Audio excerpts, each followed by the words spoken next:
বৃষ্টি থেমে গেলে ছাতাটাকেও বোঝা মনে হয়। কালি ফুরিয়ে গেলে কলমটা আবর্জনা ঝুড়িতে জমা হয়। বাসি হয়ে গেলে প্রিয়জনের দেয়া ফুলটাও পরের দিন ডাস্টবিনে পাওয়া যায়। পৃথিবীর নিষ্ঠুরতম সত্য হলো আপনার উপকারের কথা মানুষ বেশি দিন মনে রাখবে না।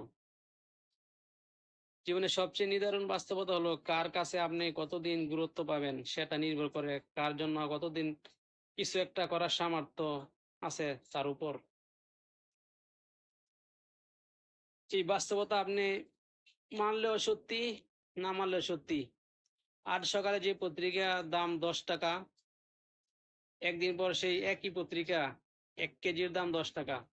হাজার টাকা খরচ করে একাডেমি লাইফে বছরের শুরুতে যে বইগুলো গুরুত্ব দিয়ে কিনেন, বছর শেষে সেই বইগুলো কেজিভাবে বিক্রি করে দেন। সময় ফুরিয়ে গেলে এভাবে এই মূল্য কমতে থাকে সবাই সবকিছুর। আমরা আপদমস্তক স্বার্থপর প্রাণী। ভিখারিকে টাকা দেওয়ার আগে ও মানুষ চিন্তা করে কতটুকু পুণ্য পাবে। বিনা স্বার্থে কেউ ভিক্ষুককেও ভিক্ষা দেয় না। এত কিছুর পরও চলুন হেসে কথা বলি, রাগটা কমাই, অহংকার কবর দেই।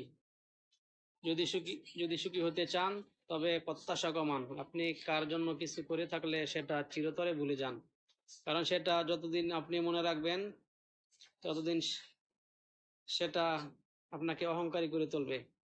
আবার কেউ যদি আপনার জন্য খুব ছোট্ট কিছু করে থাকে সেটা আজীবন মনে রাখবেন, কারণ এটা আপনাকে বিনয়ী, কৃতজ্ঞতা সম্পন্ন একজন ভালো মানুষ হিসাবে বাঁচিয়ে রাখবে। যদি ভিডিওটা ভালো লাগে লাইক দিন, শেয়ার করেন।